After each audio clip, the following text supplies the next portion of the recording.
Thanks for hanging around for the second session.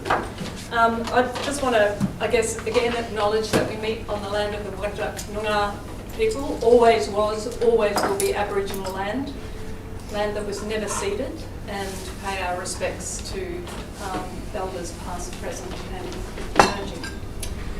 emerging.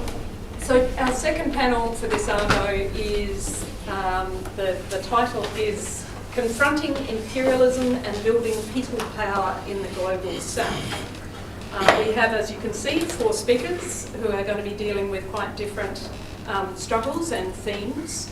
The first speaker on our panel today is Gauri Gandbhir, who writes The Green Left, with a particular focus on the neoliberal chauvinist regime of Narendra Modi. And I think the focus of Gauri's talk, she comes from the belly of the beast of imperialism. I think the focus of her talk is going to be looking at what is imperialism. Thanks. So I want to start off by kind of defining what is imperialism. In the definitional sense, imperialism is the ideology of extending the rule or authority of a country over the peoples of other countries in order to extend your own political and economic access, power and control. And this is done through employing hard power, like military force, or soft power through non-governmental organizations and other sorts of interventions into those countries. A lot of times, imperialism is confused or thought to be synonymous with colonialism, but imperialism is actually an entirely different beast of its own. Imperialism, while colonialism is the invasion of a land, either to settle it or to gain some kind of economic, make economic gains from it. Imperialism is a little different than that. Imperialism operates from a center, so like a central state, or and that state's policy is developed for the ideological and financial reasons it's spread throughout the world or throughout their empire. I guess the classic Marxist definition of imperialism, which was provided by Lenin in his 1916 pamphlet, Imperialism, the Highest Stage of Capitalism, states the following conditions for imperialism. The concentration of production, 1, requires a concentration of production and capital that has been developed to such a high stage that it has created monopolies which play a decisive role in economic life. And 2, it requires the merging of bank capital with industrial capital, and in order to create this concept or idea called finance capital, which then develops a financial oligarchy. 3, the export of capital as distinguished from the export of commodities and acquires exception and importance. So that means, transnational capital throughout lands. And 4, the formation of international monopolist capitalist associations which share the world amongst themselves. And 5, the territorial division of the world among the biggest capitalist powers. So by the final decades of the 19th century, Lenin argued that the economies of the most industrially advanced countries had moved into a phase of monopoly capitalism. Control over economic life by the biggest concentration of capital had reached to a point where in each country to be tightly interlocked with a group of the most powerful financial and industrial capitalists, and it remained unchallenged. And so the age of imperialism can be defined as starting during the time period around 1760, which saw the European industrializing nations engaging in a process of colonizing, influencing, and annexing other parts of the world. Now, modern day imperialism can be described as a neoliberal globalization in the global north, and most importantly in the global south. And here above us, we can see the map for, just to understand when we say global south and global north, what we mean. And so modern day capitalism is basically at the midpoint of the 20th century, in the midst of the rise of the US geopolitical hegemony and the onset of decolonization, a dependency theory would advance the idea of Western Central Imperial world order. Imperialism now not only characterize the territorial expanse of Western empires, but also the West's informal economic and military oppression of newly independent countries. This is post-World War.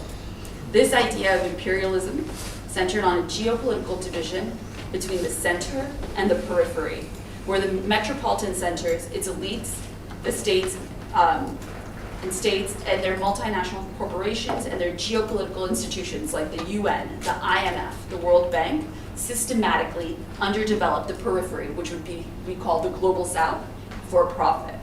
This created a neo-imperial order where newly independent third world countries, aka the global south, were perpetually placed on the outer limits of the global economy, providing raw materials, natural resources, and inflows of capital to industrialized countries in the West, and unable to develop their own industries and infrastructure free of Western interference. The only solution to this problem was thus an anti-imperial politics of delinking the Western-controlled global economy. So again, to kind of redefine imperialism in the 20th century, it's characterized by the following: an ongoing systemic transfer of value. Oh my gosh, I feel like Mike Pence.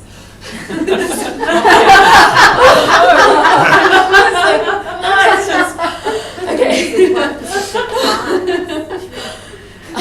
No, it's just an Australian. So imperialism in the 20th century is characterized by the following: an ongoing systemic transfer of value from the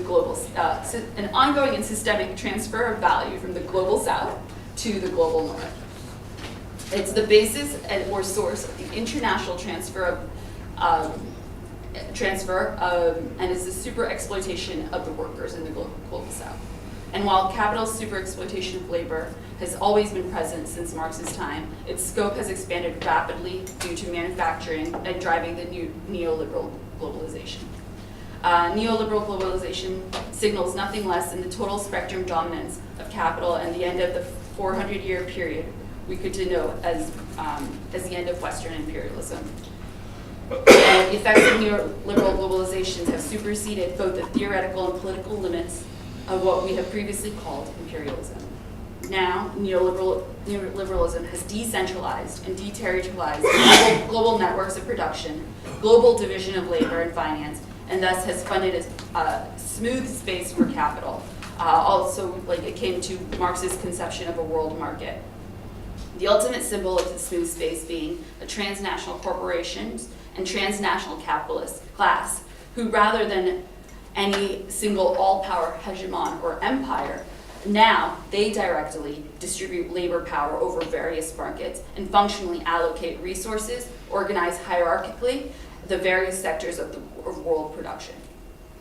The new imperialism still maintains the old divides while fostering new developments of capitalist expansion and exploitation.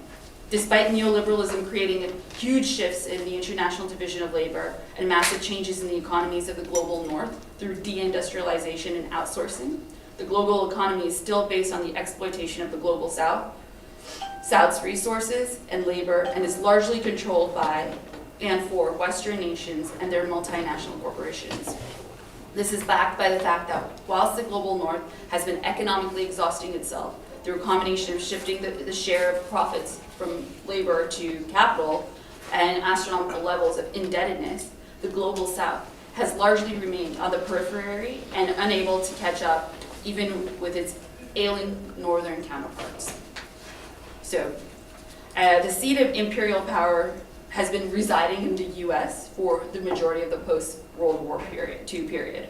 Since then, the US has engaged in more or less overt project to project its global power globally via military and financial dominance. These efforts have been challenged, as we had seen, as we talked about through the US military intervention of Vietnam and Iraq.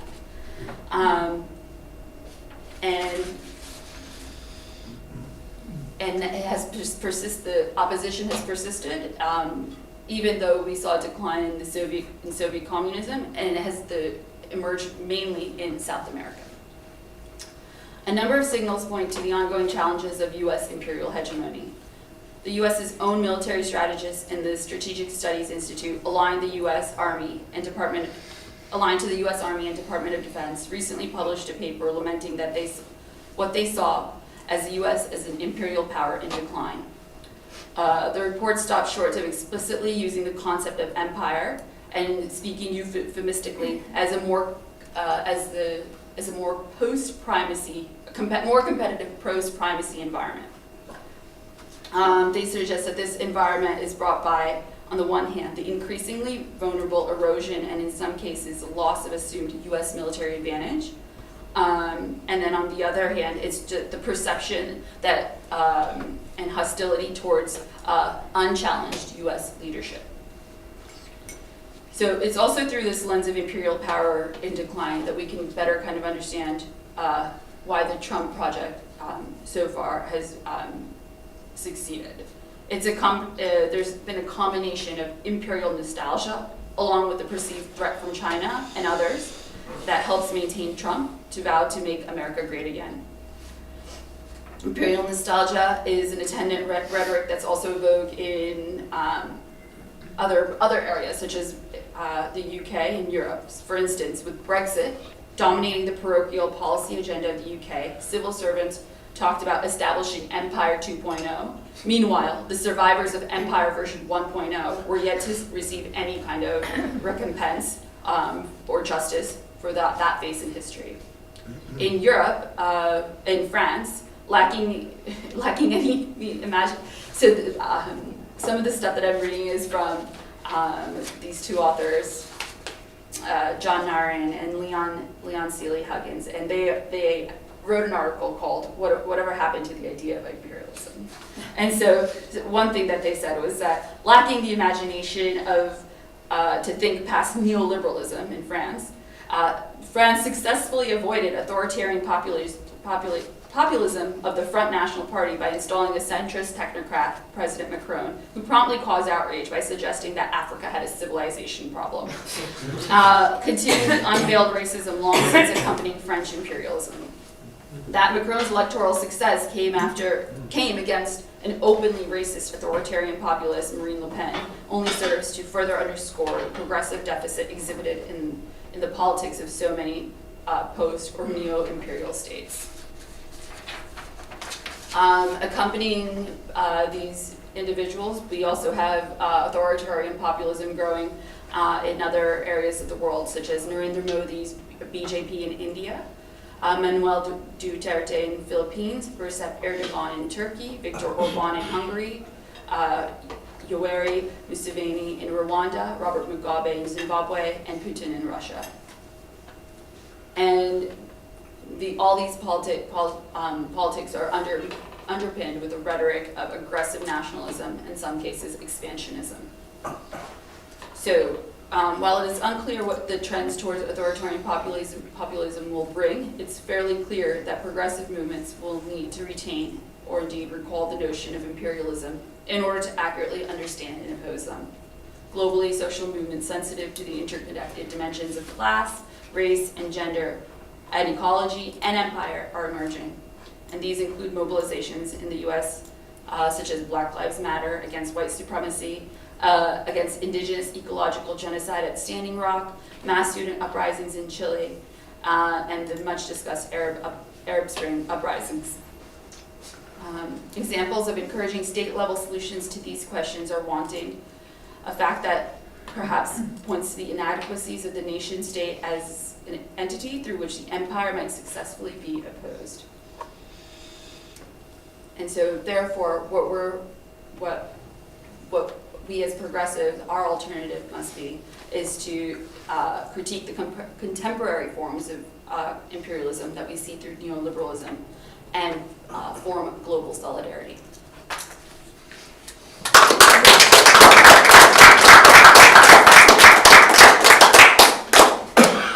Thanks very much, Gauri.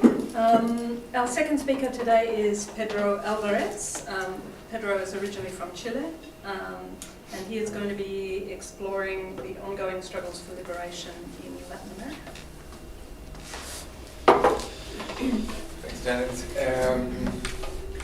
Yeah, I wanted to speak a bit more informally about what's been going on in the last year and a half, especially in Latin America. If 2016 was kind of a turning year in the Anglophone world, taking into account Brexit in the UK, the election of Trump in the US, 2019 was a key year, kind of a turning point for politics in Latin America. It began on the very 1st of January with the coming into power of Bolsonaro in Brazil.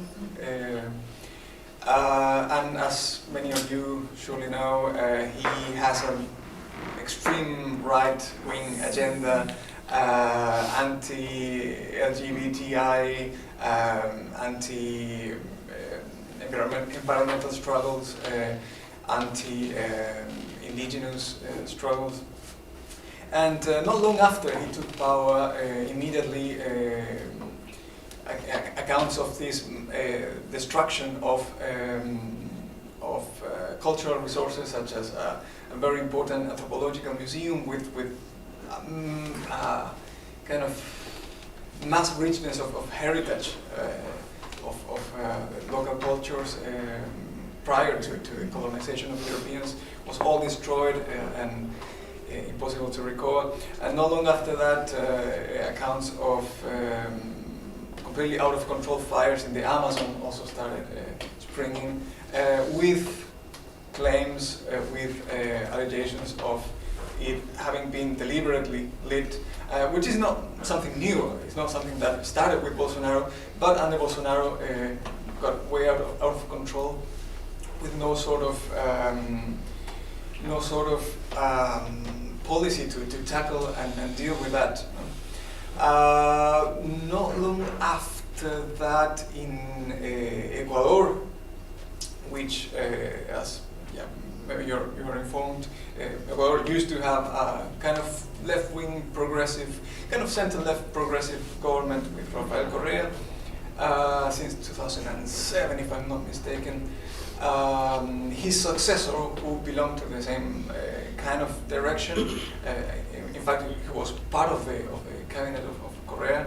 His successor in power is still Lenin Moreno, and his government has been characterized by a turn towards the right, distancing himself from former alliances with Venezuela,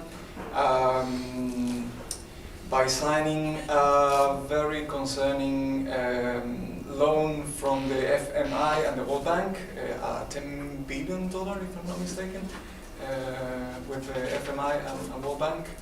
And during 2019, that was prior to that, I think, he took power a couple of years before that. But during 2019, Lenin Moreno in Ecuador announced that he was going to allow US military to install bases in the Galapagos Island.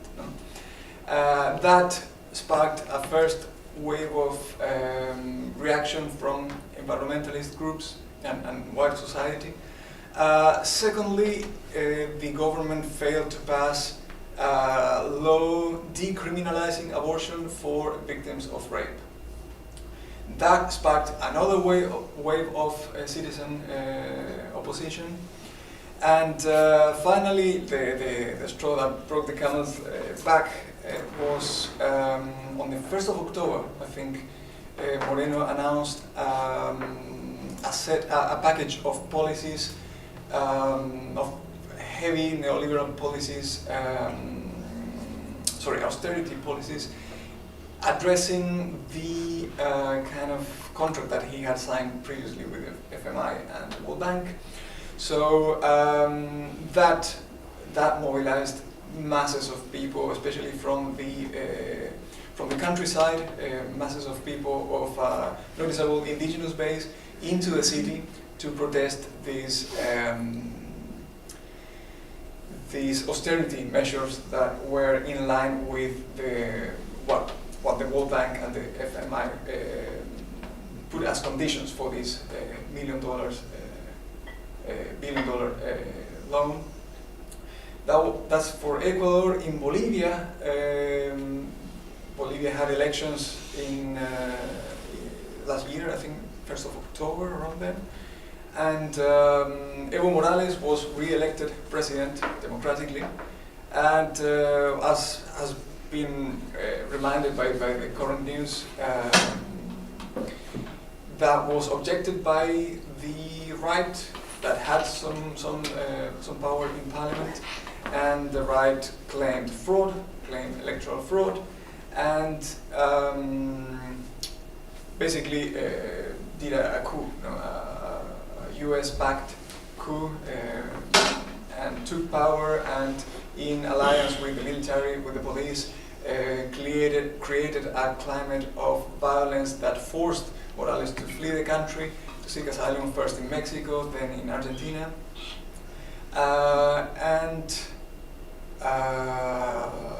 That climate of violence was very heavy-handed against the indigenous base that makes most of Bolivian society. Now that was reversed, as you have seen probably in the news, in the last weekend actually.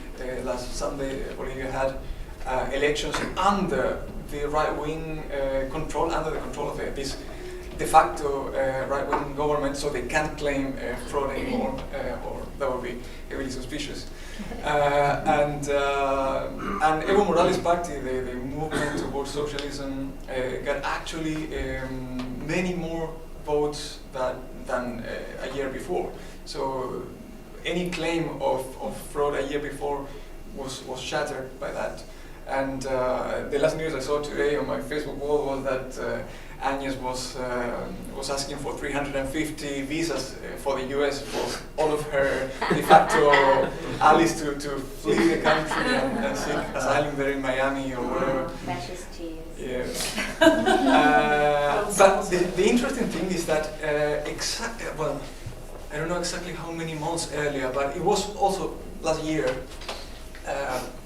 some months earlier, in Venezuela, a very similar thing happened when Maduro was re-elected, and all of this you remember, with Juan Guaidó claiming to be the legitimate president of Venezuela, backed by many, actually worryingly many Western countries, including France, Germany. Germany, I don't think was so ambiguous, but for sure the UK, the US, France, even Spain. So the kind of coup attempt that didn't work in Venezuela did work in Bolivia, but only for so long until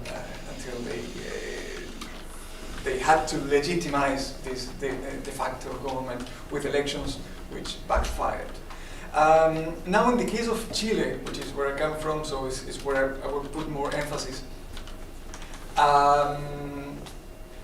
Gauri mentioned this student uprising, and it has been portrayed so by the press internationally to some extent, but I wanted to put an emphasis there in that it is a confluence of struggles that have come together and protested on the streets. It is not only a working class thing, it is not only a student thing, it is not only a feminist thing, it's not only an LGBTI thing, it's not only an indigenous thing, it's all of those forces coming together in what they have in common. What do they have in common? Decades of oppression, of neoliberal oppression, being inherited by or from the regime of Pinochet back in from 1973 to 1989.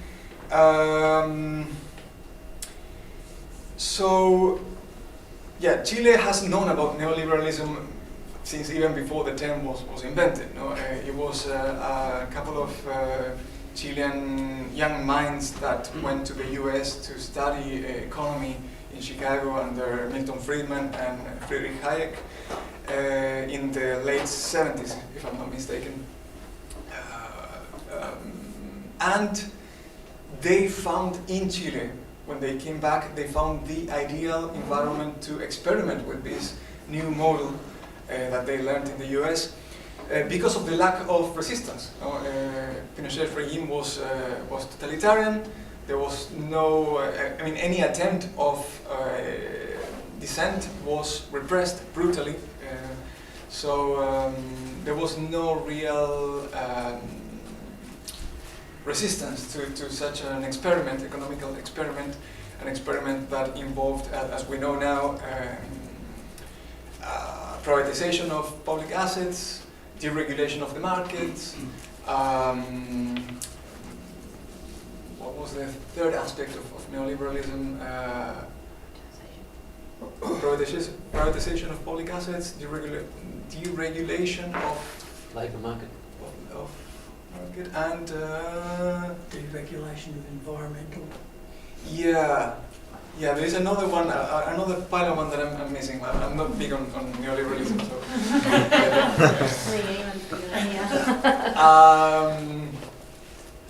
So all of this was found this fertile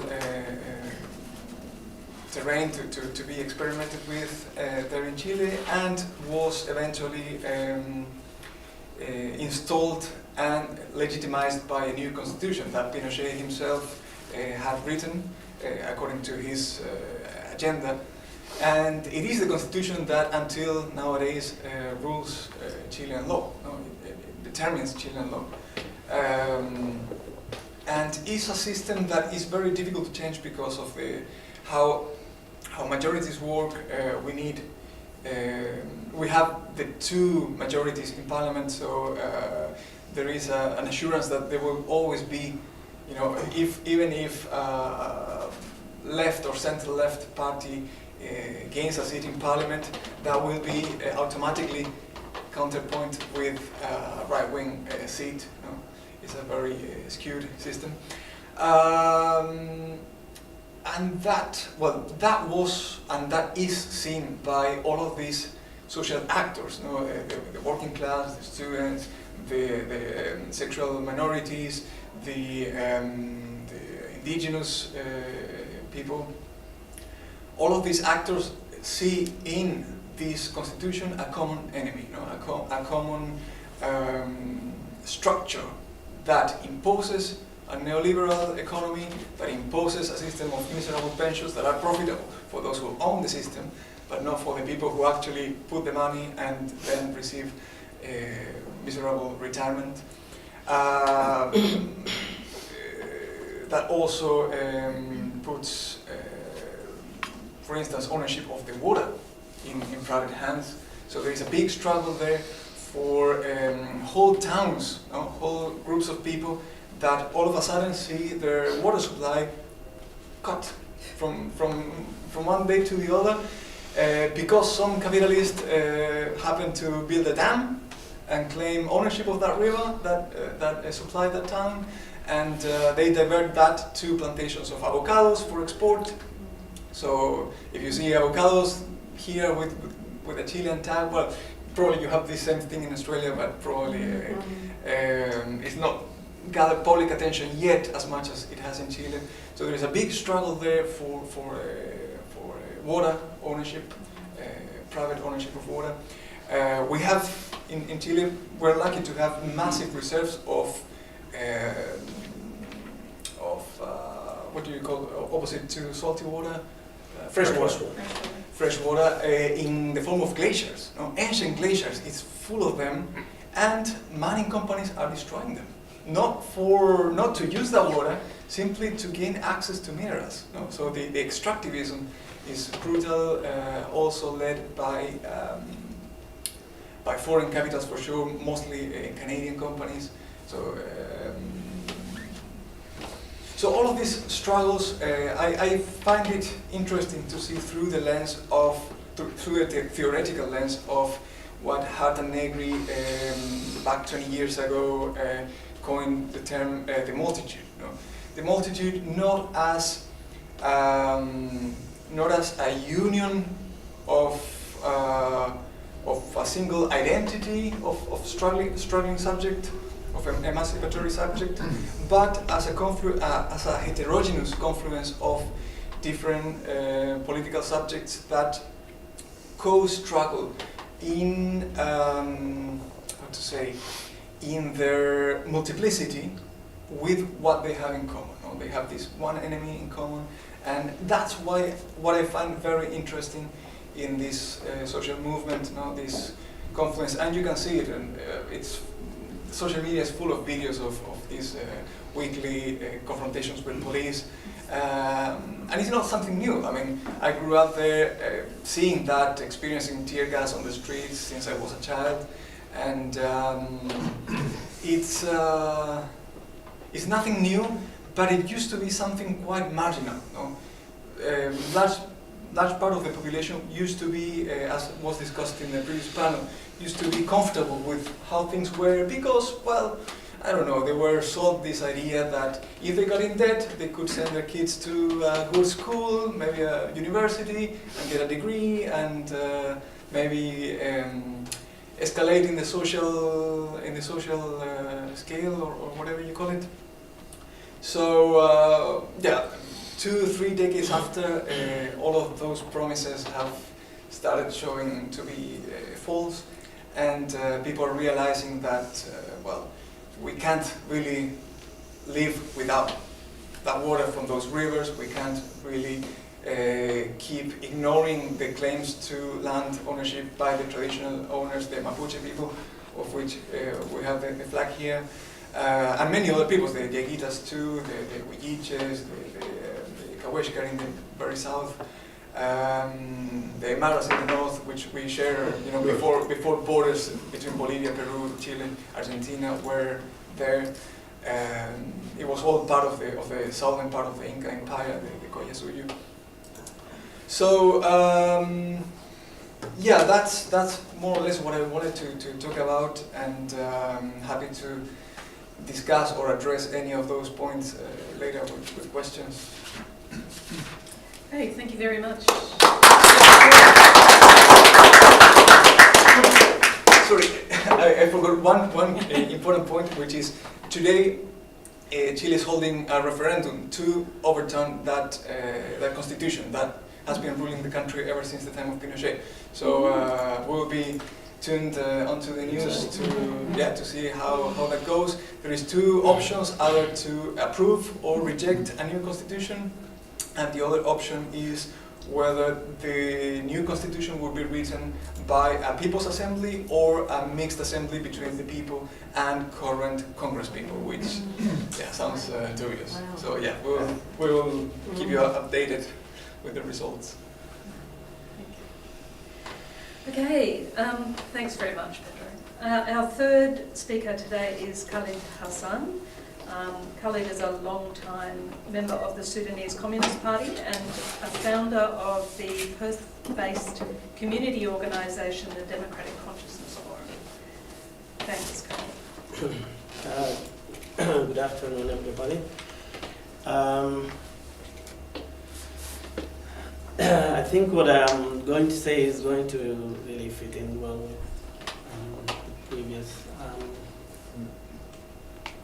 talks here. I will start with a question of why Sudan is important for international players.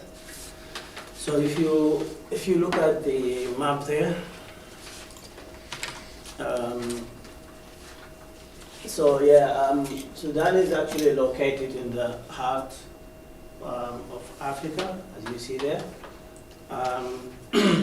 One of the biggest countries in Africa, and I think it is the 10th largest country in the world. So, so size-wise, it's very important. And then it is connecting the Arab world see Egypt and Libya. To the rest of Africa, you see the Chad, Central Africa, South Sudan, and South Sudan also connects to Congo and Uganda, Kenya, Ethiopia and Eritrea. And you can see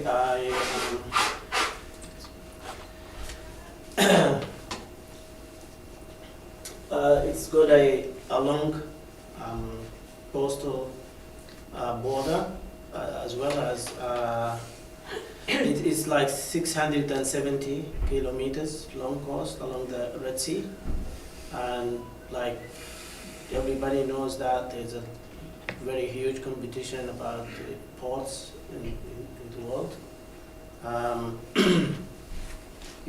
We have two main ports there. We have Port Sudan and Sawakin. Sudan also got lots of resources, got fresh water, like lots of rivers, mining, gold, copper, just name it, everything. Lots of reserves of mining there. We've got arable lands that is ready for agriculture. Millions and millions of hectares. And Sudan is also known to have strong soldiers, unfortunately. So for all these reasons, Sudan were colonized by Turkey from 1821 to 1885, and then Britain from 1899 to 1956. So we had a break there, like how many years? Maybe 14 years. So there was a revolution actually in Sudan. For those 14 years, they liberated the country from the Turkey, and then the British came in again, 1899, 14 years later. So we got the independence from Britain in January 1956. There was an elected government after that, 1956 to 1958, when at that time the Americans and the World Bank, of course, interfered with the Sudan economic policies, and they put a huge pressure on the elected government to accept the policies. So there was a big opposition from the Sudanese people, especially the unions. So the elected government decided, because they were they were stuck in the middle, so they decided to hand over the power to generals, so the army generals, in 1958. And that went on until 1964, where we had the October Uprising. That was on the 21st of October 1964. So that was actually one of the first big uprising in the region, in Africa and Middle East. So that was 1964. Lots of people went out, unions, especially unions. Actually, in Sudan, every time there's a dictatorship, the first thing they do, they dissolve unions and political parties. But for many reasons, it is easier for people to organize, to use unions rather than political parties, because political parties are limited to their members, but unions are for everybody. So usually that is what happens in a dictatorship. When there is a dictatorship, people will get organized through their unions, trade unions and professionals like engineers, doctors, and everybody else. So during the October 1964, the main issues at that time were war in the South Sudan, the economy, because even though there are lots of resources and everything else, but it's still, because of the interference from outside, people cannot actually use those resources. There was also, because of the dictatorship, there was lack of freedom of expression and right to organize unions and political parties. So the transitional government was formed, which were totally from civilians, which half of the cabinet were from the Communist Party of Sudan. So for that particular reason, America and the West tried to break it down. A year later, that government was changed. Even though it introduced social reforms and it held peace negotiation with the southern Sudanese people, introduced regulations allowing freedom of expression and freedom to form political parties and unions and all that. There was an election a year later, and what happened was, after the election, the Communist Party of Sudan won 11 seats, and it had a much more influence than just those 11 seats. So the West and the Americans knew the Communist Party had extending its power a lot more than what they wanted. So there was again interference in Sudan, and and there was the help from other parties, right-wing parties. Traditionally, the Muslim Brotherhood and some other traditional parties in Sudan. They decided that they going to, because we had those 11 representatives in the parliament, so they decided that they're going to kick them out of the parliament by accusing them of not respecting the beliefs of the Sudanese people. And that led us to go to another coup organized by some of the Communist Party members in the army, because they could not they could not organize themselves. They could not democratically work in Sudan. So they decided that they going to take over the government. Unfortunately, there was a division between the army generals, and then the government, which started as socialist, ended up to go far right 16 years later, because the Communist Party members were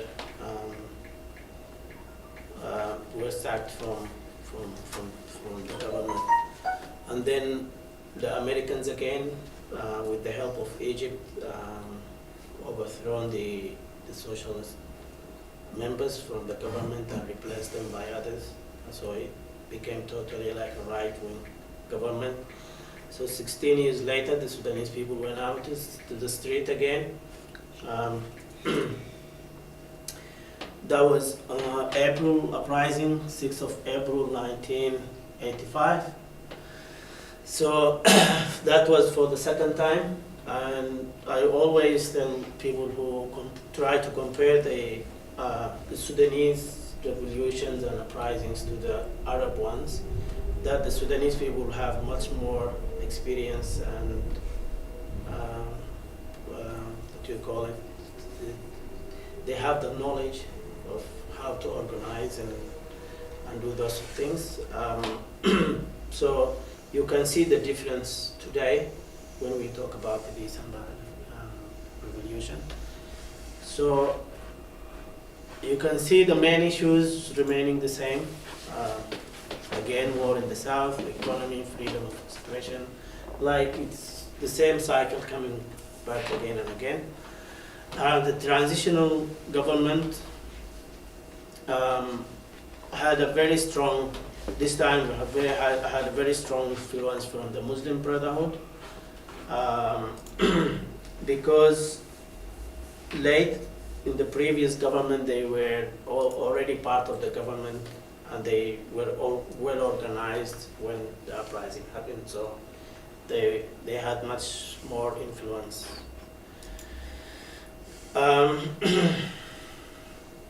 Although it has introduced regulations allowing freedom of speech, political parties and unions, the government failed to introduce social reforms, and the rebellions in the south refused negotiation because of the influence of the Muslim Brotherhood. So after that we had an election. We had an election in 1986. We had a again elected government, which was also a right-wing government. There was a military coup organized by the Muslim Brotherhood in 1989, which stayed for nearly 30 years. By Omar al-Bashir, well known. So that government was, the coup was organized by Muslim Brotherhood and the army officials of that party. They actually worked, the Muslim Brotherhood traditionally are very close to the British and Americans, even though when they come out in the media they talk about, that they are against America and all that, but actually under the table they are the closest parties in maybe in Arab world to the Americans and British, and they were actually formed, like historically they were formed in Egypt by the British in order to fight the socialism in the region. So they worked against the Sudanese people because they were a minority trying to control. So they used divide and rule. They led Sudan and to many troubles with the international. Like internationally, we had many problems with many countries for no reason, and they actually helped the Americans and others to put sanctions on Sudan for just for a short time. They were collaborating with Osama bin Laden, was actually in Sudan, and Sudan is accused of participating the bombs in Kenya and where was that? Tanzania. So the Sudan went into sanctions for 27 years. Today, after the revolution, which started in December, 13th of December to 16th of August 2019. So the main issues this time are war in Darfur, Blue Nile and Nuba Mountains, and war in Yemen. So even though the South Sudan was separated from Sudan,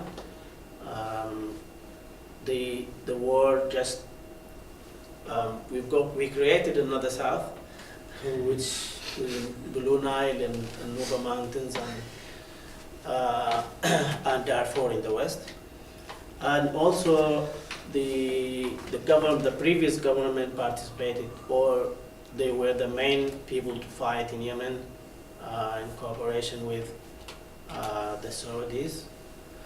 We've got economic problems again, foreign relations, mining and environmental issues. I've been to Sudan a couple of months ago, and I could see the change. It's not just unions and political parties, but they are like communities, resistant communities all over Sudan, and there are sub-communities from there. You could see environmental activists along with other issues as well, like land issues and all that. So the transitional government, you've got the sovereign council that consists of army officials and civilians, and we've got a prime minister and ministers which are independent technocrats. This government is actually introducing social reforms, health peace negotiations, and it reduced regulations allowing women's rights, freedom of expression, and political parties. So the revolution this time, it's much deeper than the ones before. From my experience, the main reason for this is because the previous uprising would just only go for about a week or so. This time it took a very long time to succeed. So it was about 8 months. So in those 8 months, the youth in Sudan, which were the main force for the revolution, they organized themselves in the resistant committees, and this was actually coined by the Communist Party.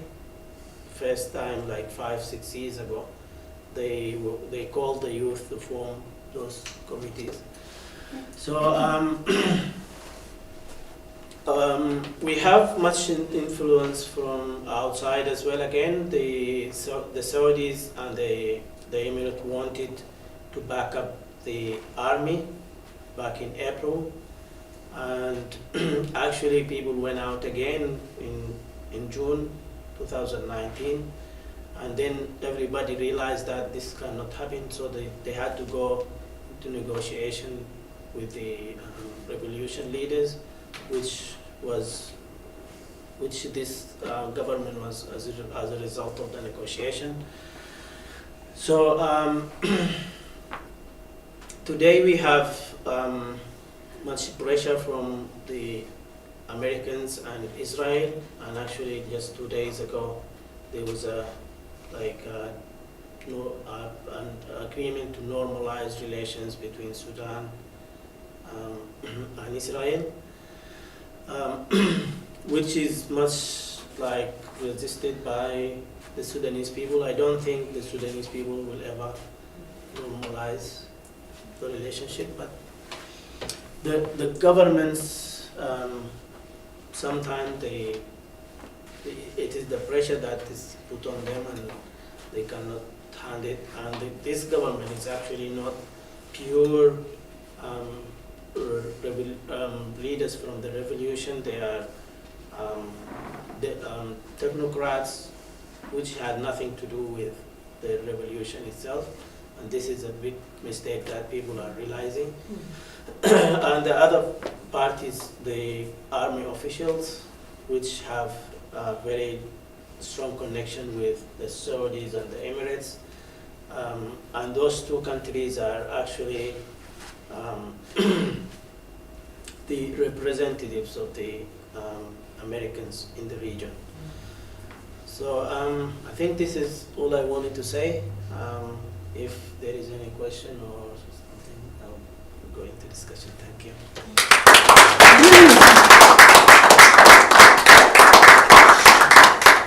Thanks very much, Khalid. Before we do go on to discussion, we'll just hear from our last speaker today, and that is Sam Wainwright, who is the state co-convener of Socialist Alliance and is also a councillor in the city of Fremantle. Has been a long time refugee rights activist and has just become active in a newly formed solidarity campaign with Rojava. Thanks, Sam. Thanks very much, and thanks to the other panellists, and just to the folks watching on Zoom interstate. I've only got about 4 or 5 slides, so I know you won't be able to see them clearly, but they're really just pretty pictures, so they're not critical to the understanding of things. I just wanted to begin by saying why I think it's so important to have in Australia, to be having a specific discussion on the struggles of the people in the global south, because we need to never lose sight of the fact that 80% of the world's population lives in the global south, in countries which Donald Trump called shithole countries. But the majority of humanity lives in those countries, and as Gauri has explained, world capitalism, even though the formal era of colonialism might be over, world capitalism is still based on imperialism. That is the systematic transfer of wealth from the global south to the global north.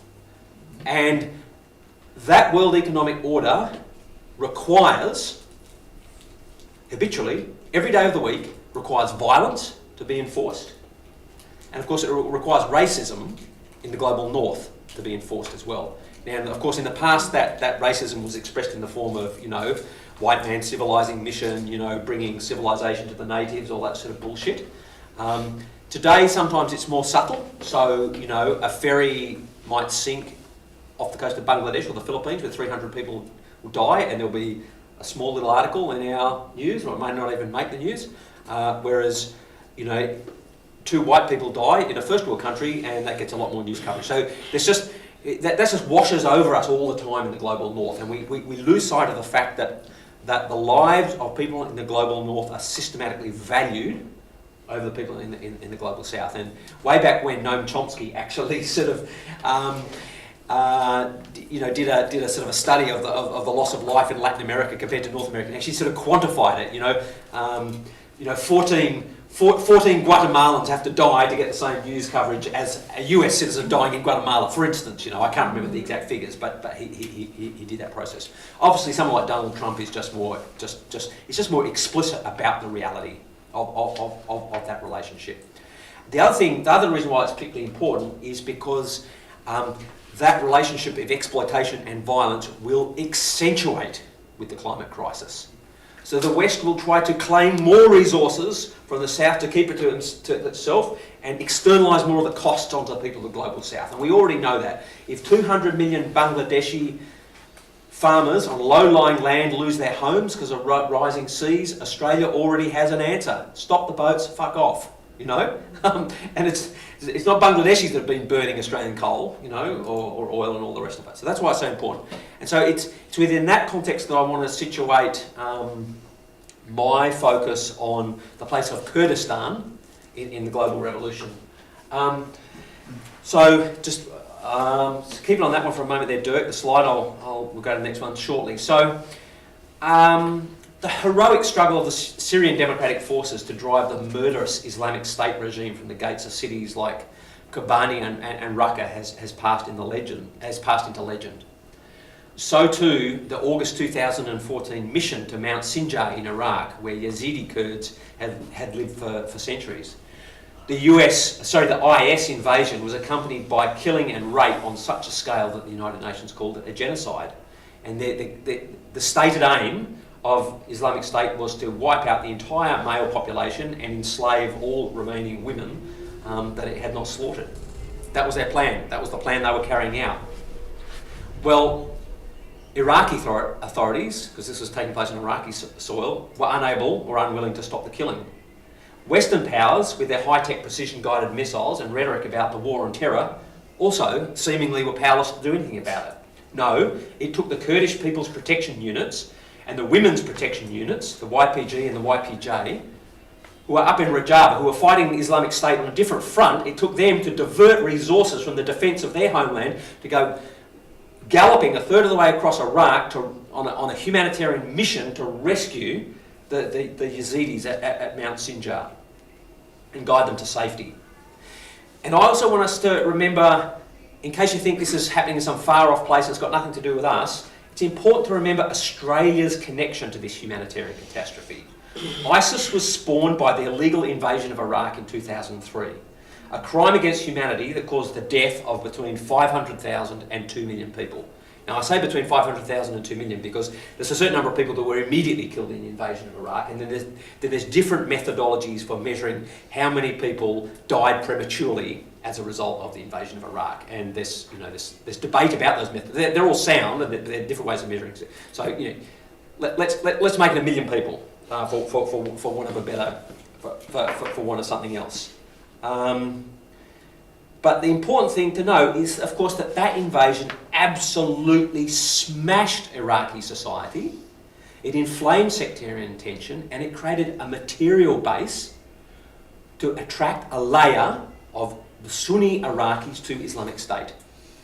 You know, people don't join Islamic State because for religious reasons, fundamentally. That might be the language that's used, but it's because they see it gives purpose in their lives. And the society that they live in has to be pretty fucking shit if you think that signing up to Islamic State is the best thing going around. It's the best way to put a meal on your table and to give you a sense of purpose.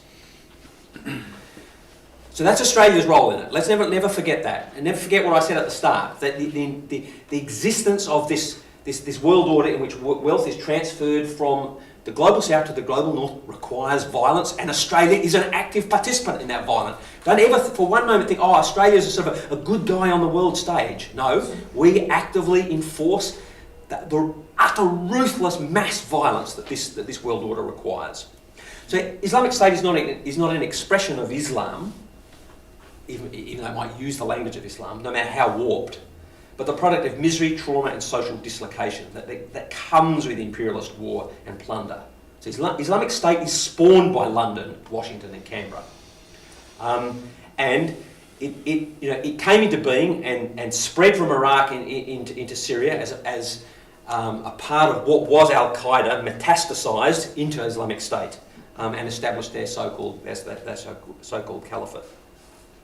So it's an extraordinary thing to have this democratic, secular, anti-patriarchal, anti-capitalist, predominantly Kurdish resistance force colliding with this Islamic State gangster regime. Now, how does this even come into being? You know, I mean, it's an extraordinary thing.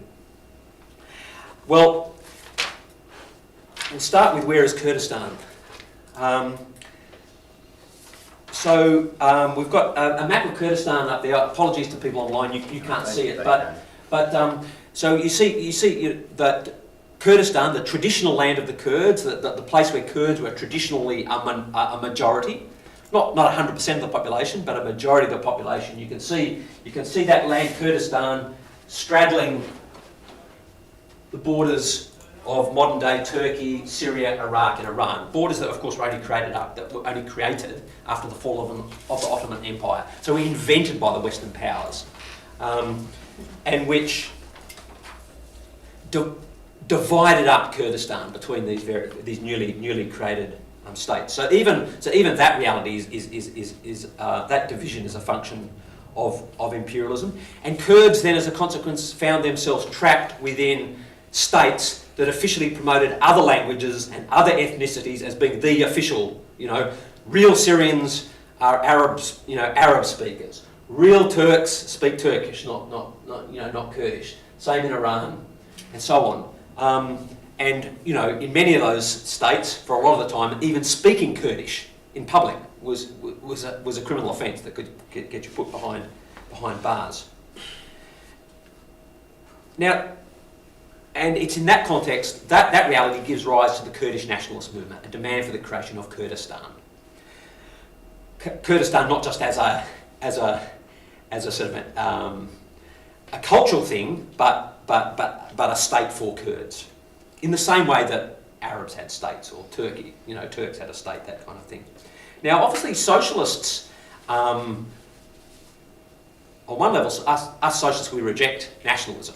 Any notion that any particular group of values or virtues belongs to a particular nation of people. When it comes to the crunch, we're all the same. And so in that sense, socialists are against nationalism, everybody's nationalism. However, but on the other hand, socialists understand perfectly well and support genuine national liberation movements by oppressed nationalities. But of course, if you create a free Kurdistan in the territory of the Kurds, what to do about the non-Kurds that live in those places?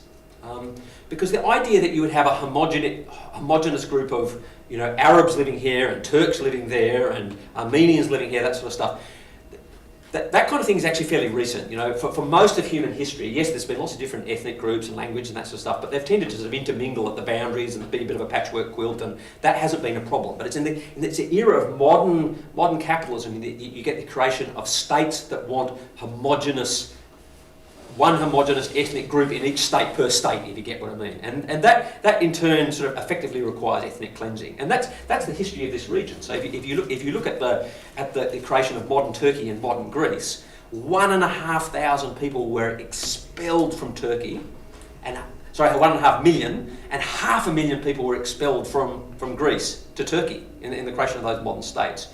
And capitalism does that because it wants to create nice uniform markets, where if you want to advertise your washing powder or whatever it might be, you only need to advertise it in one language to your people. You want universal markets, and of course, and then nationalism also serves as a rallying cry for this new capitalist state. But really interesting thing happened with the Kurdish liberation movement a couple of decades ago. Abdullah Öcalan, who was the leader of the PKK, the Kurdistan Workers' Party, that was the Kurdish resistance movement, including guerrilla movement based in Turkey, in the Kurdish part of Turkey, was captured in 1998, I think it was from memory, in Kenya, and deported to Turkey. It was the Kenyan authorities were tipped off by the CIA, but. At first, that was a terrible defeat for the Kurdish resistance movement. But it was in a Turkish jail on an island off the coast of Turkey that Abdullah Öcalan initiated a profound rethinking of the Kurdish liberation strategy within the Kurdish liberation movement, and helped begin the process by which it transformed itself from being what you might consider a traditional national liberation movement infused with a certain sort of Stalinised sort of version of Marxism into something authentic and new, which drew on elements of anarchism, especially the writings of Murray Bookchin, Marxism, Kurdish spirituality, and mixed them all into a new authentic Kurdish theory of Kurdish liberation. And these ideas were started, have been started to be put into practice in what we commonly call Rojava, which is Western Kurdistan, in Kurdish, in a region which is properly known as the autonomous administration of northeast Syria. Well, how did this come about? In 2002, the Kurdish population in northern Syria expelled Assad's troops, or they pulled out to deal with domestic opposition further south, and in the vacuum began the process of carving out this new administration. And some of the defining features of this administration, which Öcalan had termed democratic federalism was grassroots democracy, gender equality, anti-capitalism, and respect for ethnic difference. And that's really significant because especially in Rojava, the Kurds tended to be a relative majority of the population. So the biggest group, but not even a majority. And so, you know, a project to liberate Kurdistan in which Arabs, Assyrians, Armenians, Circassians, who have I forgotten? Turkmen feel like, oh well, we get to be second-class citizens in this free Kurdistan. That's not going to work. So that was a particularly important element to this project in Rojava. And it's how we get the few pictures that we do get in the West of a fighting force that includes women directly confronting this horrible, misogynist, homophobic, gangster regime. Now, I don't think any of us in Socialist Alliance would claim that this new administration was perfect by any means. But there's two things I want to say in relation to that. One, and I raise this because there's a bit of a tendency amongst the Western left to criticise the failings of revolutions in the third world or the global South for not being good enough at this or good enough at that. So there's two things I'd say in response to that. One is those who only believe in perfect revolutions will never live to see one. And secondly, what has been achieved in Rojava under the most extraordinarily difficult circumstances. So a country of the global South being attacked on two fronts, by Islamic State on one side and Turkey on the other, what they have achieved in terms of genuine democracy, women's liberation and women's participation in society. So this is an administration where at all levels of power there has to be co-conveners of every kind of forum or anything like that, where women have a role, where there's an independent women's force responsible for responding to situations of domestic violence, and we have the YPJ. Plus we have a society based on genuine grassroots democracy, ecology and anti-capitalism. I mean, to create that in that firmness is, utterly extraordinary stuff. Well, just to elaborate a little bit more on the extraordinarily difficult conditions faced by this revolutionary experiment. As we know, in around 2014, 15, 16, the SDF, which was the fighting force, the various battalions of the fighting force of Rojava, were literally locked in a life and death struggle with Islamic State, with Turkey in the background providing supply lines and assistance to Islamic State. While they succeeded in defeating the Islamic State, barely time to take their breath, and they've been attacked by Turkey. So Turkey's response has been to, now, and if I can get you to bring up the next slide there, Dirk. One before. So I'll just point out. So this is, broadly speaking, this is Rojava, and so Turkey's response first was to invade. Back again. So Turkey's response was first to invade this pocket here, Afrin, which is largely now occupied by Turkey, although the SDF continues to fight, as a guerrilla fight.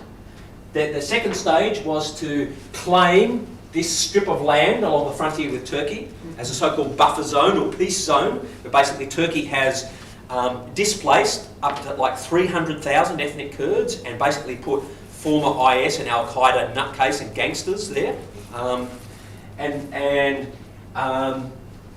And there's continued military action in this cross-hatched or shaded part of Rojava. Essentially, Turkey wants to expel the autonomous administration of northeast Syria from there, and then hand over this strip of Rojava. They want to hand that over to the KDP, which is the pro-capitalist conservative Kurdish administration in northern Iraq. Now, why does Erdogan do this? Well, the example of Rojava poses a profound threat to Erdogan both because it's a flowering of Kurdish identity. So don't forget that Turkish nationalism from the get-go has been founded on a denial of Kurdish identity. This is a foundational myth of the modern Turkish state, is denying the existence of Kurds, Armenians, Greeks and other religious and ethnic minorities within the boundaries of modern-day Turkey. But of course it's not just that. It's also the kind of administration that exists in Rojava, democratic, left-wing, inclusive, anti-patriarchal, is the absolute antithesis of Erdogan's sort of strong man, he's the big patriarch, hero of the Turks, all that sort of stuff. And it's been created on his doorstep. And that's precisely why it's so important for us to defend it and celebrate its achievements. I want to quote from the Iranian Kurdish refugee and journalist Behruz Boushani, who is from Iranian Kurdistan, and he wrote this in passionate defence of his brothers and sisters. He said, "Rojava is the most progressive and democratic system in the history of the Middle East, so this attack is not only an attack on Kurds, it is an attack on democracy and democratic values." Well, this struggle by the Kurds, but also for a vision for liberating all people, regardless of their ethnicity in this part of the world, has also had its reflection within Turkey itself.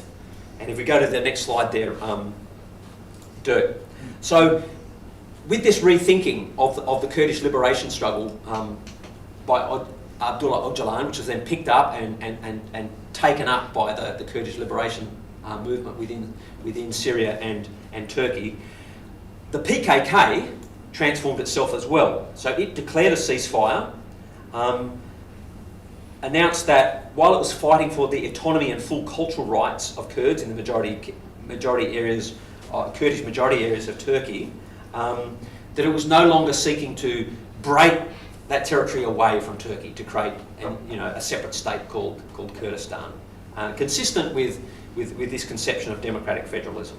And the PKK entered peace negotiations with the Turkish government between 2013 and 2015. And this in turn then created the space for the creation of the HDP, which initially had its base, particularly in the Kurdish population, but is the leading both pro-Kurdish but also pro-LGBTIQ, pro-women's rights, ecological, anti-capitalist force in Turkish politics, and has a support base beyond ethnic Kurds and into basically left-wing Turkish society is largely represented by the HDP. And in the and it's been consistently standing in Turkish elections despite severe repression, like we could hardly imagine. And in the municipalities where it's gained office, it's done what it can to promote grassroots democratic participation in a similar way to what has happened across the border in Rojava. And just by way of, to give you a sense of its political weight in Turkey, it has about 56 MPs in a 500-seat parliament in Turkey. But you can see there, that's the votes received by the HDP in the most recent presidential election in Turkey. And so you can see, you get the percentages there. You probably, even people in the room, let alone people online, probably can't see the percentages. But so the darker the purple is the higher the vote for the HDP, and it's also, not coincidentally, where the Kurdish population is most concentrated. So right down in the southeast of the country, you get 70%, 65%, 59% of the vote right down here in the southeast, and obviously it drops, down to 6%, 1%, 2%, that sort of stuff as you head west across Turkey, with the exception of a big city like Istanbul, where there'd be lots of Kurds, who've moved to the big city for work, that sort of stuff. But of course, the emergence of the HDP represents a threat to Erdogan's narrative in exactly the way that the autonomous administration of northeast Syria represents a threat as well. So the party has been subject to escalating harassment. More than 80 of the party's MPs, mayors and prominent activists have been targeted for arrest just only a few weeks ago.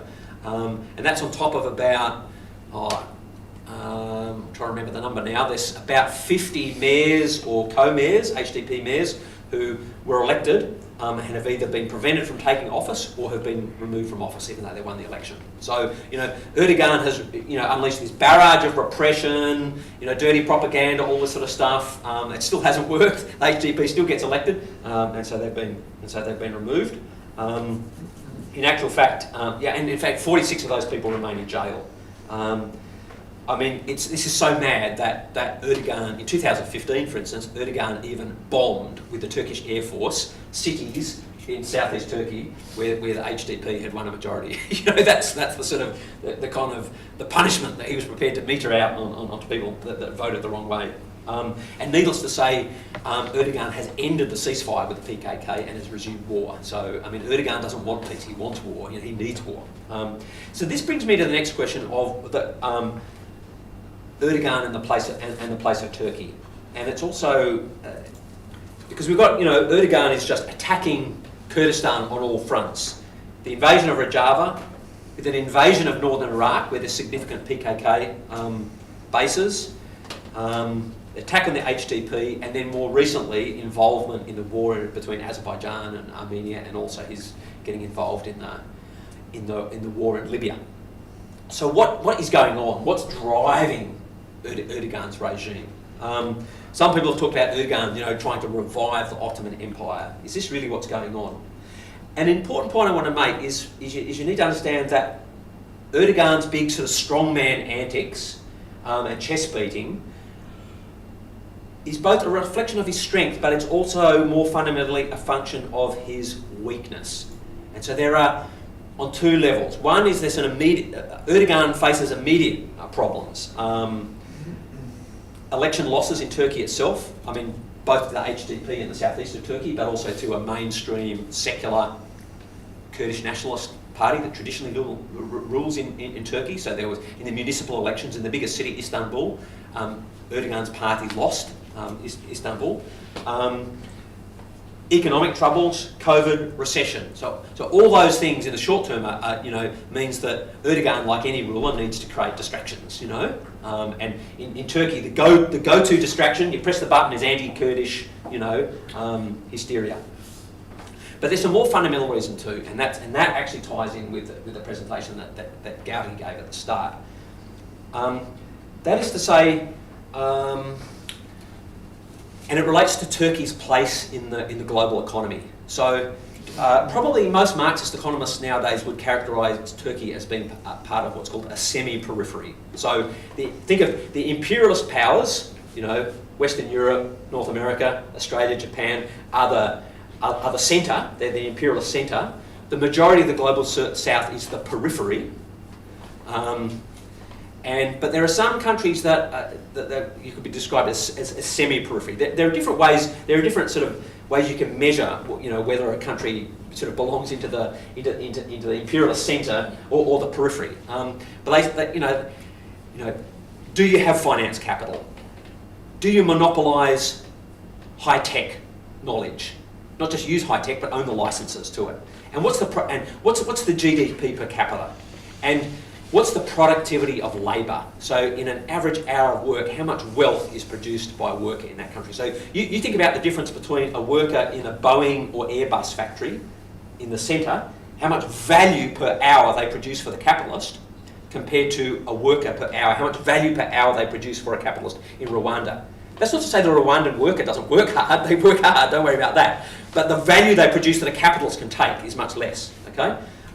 So in the global north, workers are highly productive because they're plugged into all this high-tech everything production.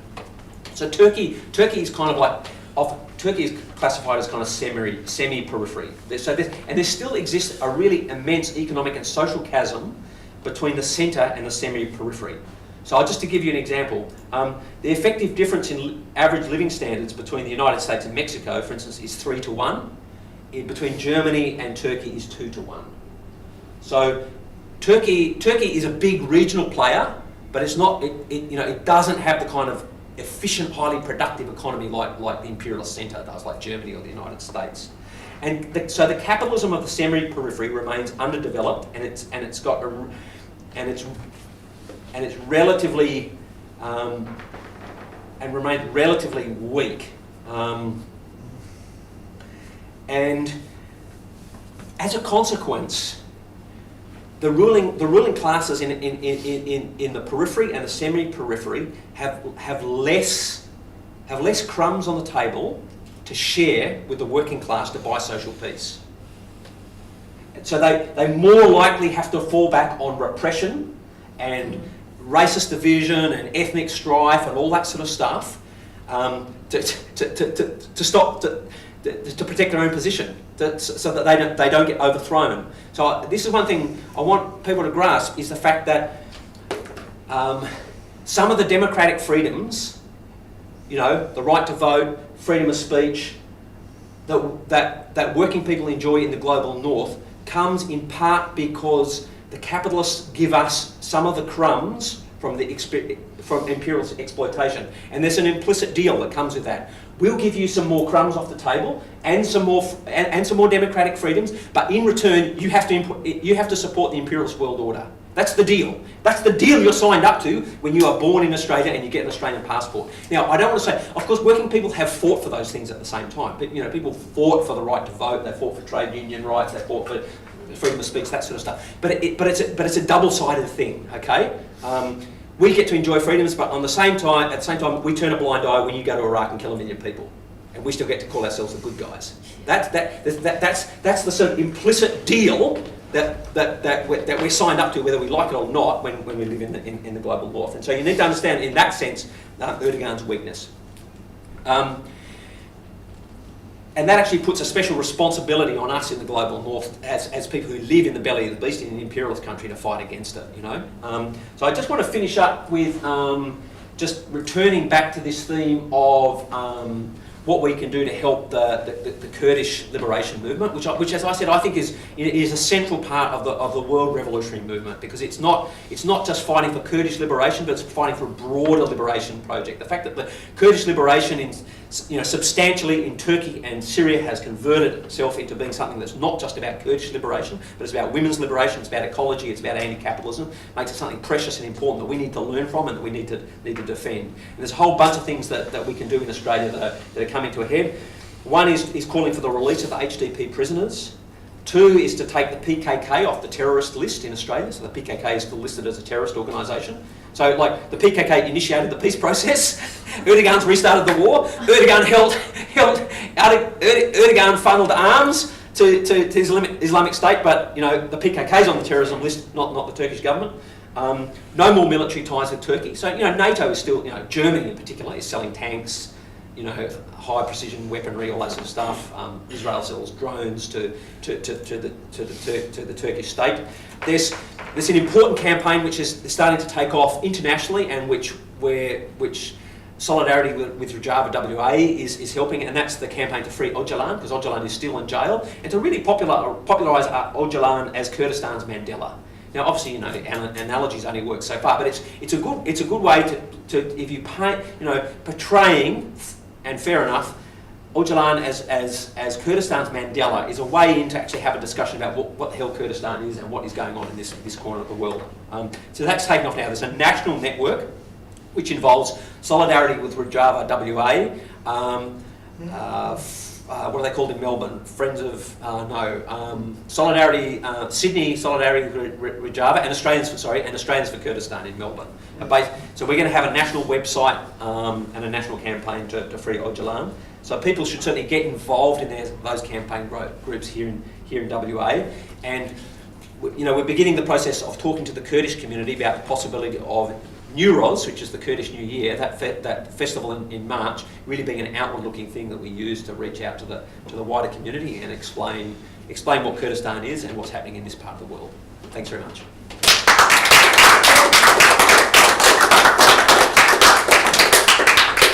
Okay, Sam, thank you.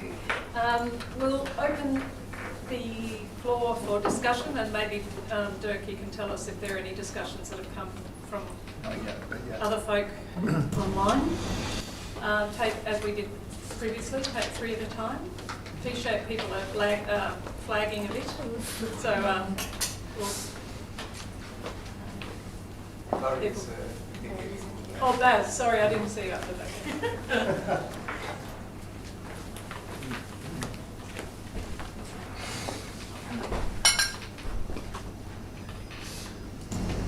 Okay.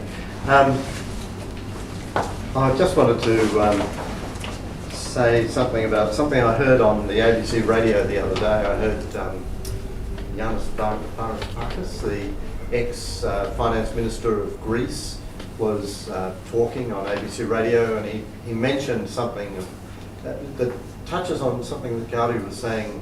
She was quoting Lenin on imperialism, and imperialism is based on the monopolization of capital.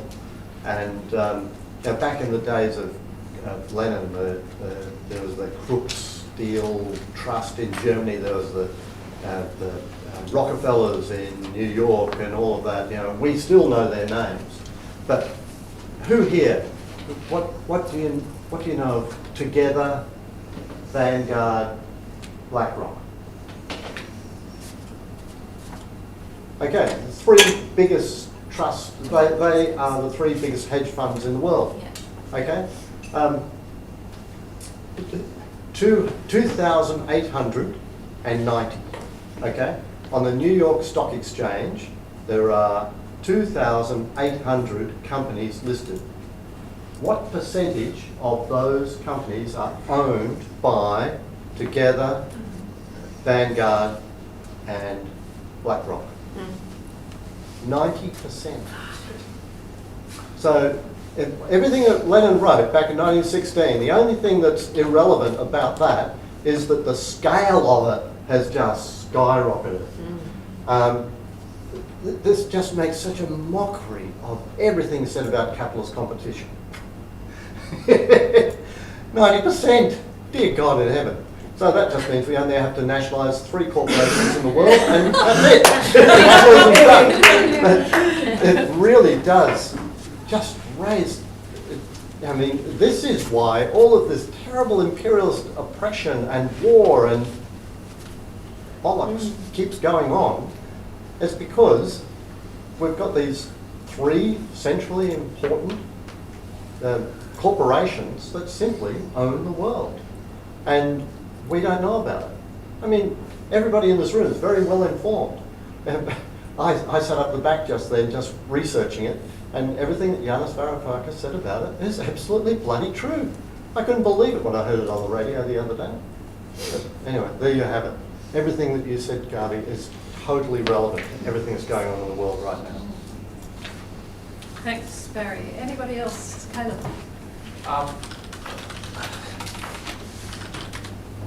Yeah, I'm just wondering, because I've seen a bit of, I've seen a little bit of what's gone on in Brazil and Bolivia with the indigenous sort of rights movements reacting against sort of the rise of fascism there. I'm wondering if there's a similar movement in Chile, and I'm wondering also if there's any kind of level of cooperation or simply just solidarity between indigenous communities across all of these countries in Latin America. Yeah, good question.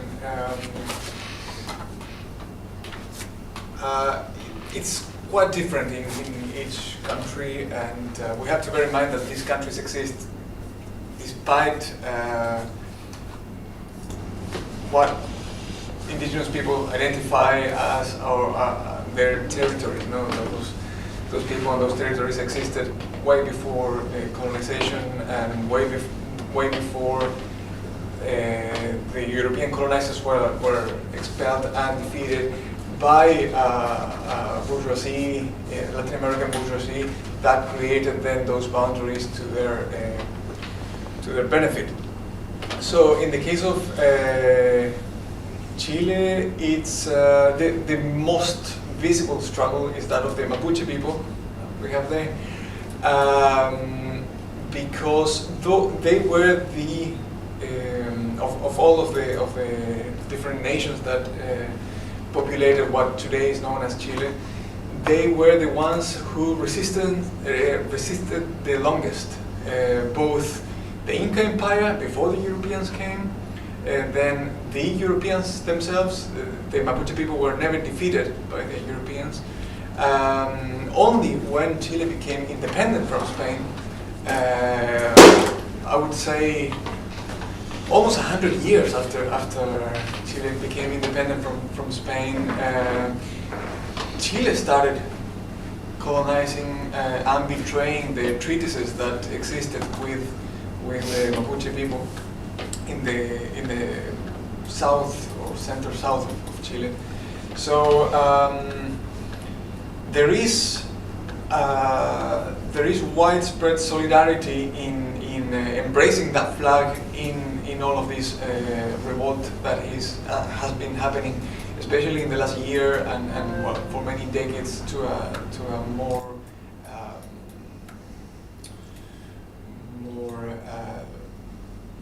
or less visible degree. But it is a struggle that it's been going on for at least 500 years. And in the case of Bolivia, it's quite different because the Aymara people, who make the majority of Bolivia's population, are much more homogeneous in that regard, ethnically homogeneous. So in Chile, there is a massive disenfranchisement of Mapuche people that either migrated to big cities or were incorporated by the colonizing powers along the centuries in the city centers. So there is a lot of people who, and I could include myself there, in that would probably have some heritage, but that's completely lost. All trace of that is completely lost because of colonization. So some people remain, some communities remain south of Chile that strongly identify as Mapuche and have a continuous lineage and a continuous identity that has persisted along the centuries. But it's much more heterogeneous than in Bolivia, in which a really large amount of the population is almost completely Aymara, of Aymara descent, and still speak the language. Even Evo Morales his first language was Aymara, if I'm not mistaken. So even if his Spanish was his second language. And with regard to that, I wanted to say, in the case of Bolivia, that, and this touches what Barry said on this massive accumulation of power that we can more or less have a glimpse of, but not really fully understand from our individual perspectives. It is that, okay, we're celebrating that the movement towards socialism won the elections last weekend, and that's, it's a great thing to celebrate. But we have to be vigilant because, I mean, it's no coincidence that the coup last year happened mere months after Bolivia announced a massive discovery of lithium reserves. And that Elon Musk months later publicly justified the coup and said, we'll coup whoever the fuck we want. So you think they were gonna sit there and say, okay, they elected socialism, we will then leave them and that because that's the people's will. They're not. They're not. Back in 1971, 70 or 71, I don't remember. I wasn't alive then. When Allende was elected, the first socialist government elected democratically in Latin America, it's infamous Nixon's reaction. Nixon said, we can't allow that to happen because of the irresponsibility of that people. And has the US changed ever since? I doubt, if they didn't allow that back then, I seriously doubt they will nowadays. So as happy as I am for that victory, that little victory there, we have to remain vigilant and expect anything, any day. Yeah, also too, Barry. You make a really good point about these large banking institutions having so much power in the global south.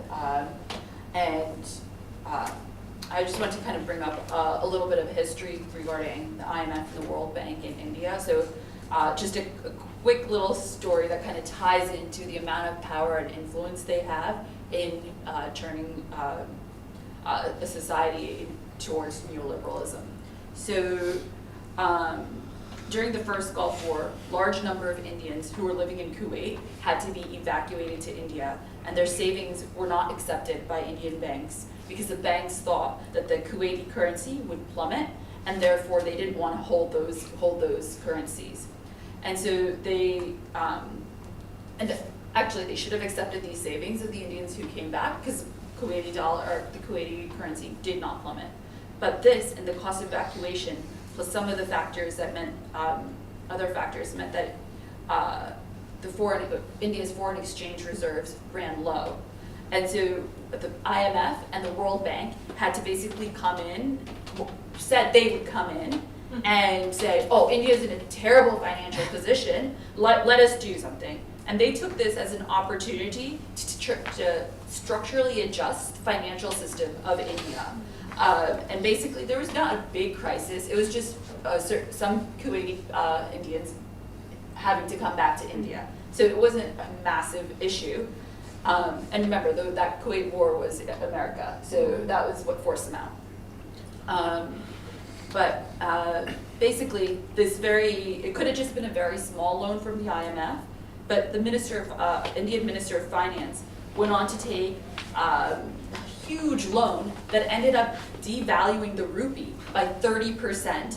And then they imposed austerity measures, so sharp cuts on public spending from the budget to the extent that they had a fall in per capita income the following year. The income growth was dependent at that time, early 90s, from government spending, especially in India, where large subsidies for farming were required. And that farming, initially prior to the 90s, was through protectionist measures for the Indian community. But then, everybody wants stuff they can grow in India that they can't ever grow in Germany. So that's a whole other story we could talk about. But basically, the IMF comes in, ends up devaluing the currency, and then there was no development spending was cut, and social sectors like health and education remain poor. So these, you think the IMF comes in to save you, but instead, your people are left with nothing to help them develop. And then to go on further to Caleb's point is that in terms of level of solidarity in the Global South, I was reading the little that I do know about the Global South, that there is this South-to-South alliance or conference between, especially I think in Latin America, between the countries, in order to establish trade without the influence of the Western hegemon. And I believe that, and the Western hegemon being the IMF and the World Bank, and I believe very recently in that South-to-South alliance, they were able to form their own bank, 2 new banks for Global South countries. So. Yes. Over the years, I've come to realise that even though we have a discrepancy in this country, we have need for socialism. If we don't support socialism in these instances that's been expressed today, then we will always have a reason for governments not to support socialism in this country, because there is underpaid workers everywhere else. Thank you. Thanks. Anyone like to comment? Yeah.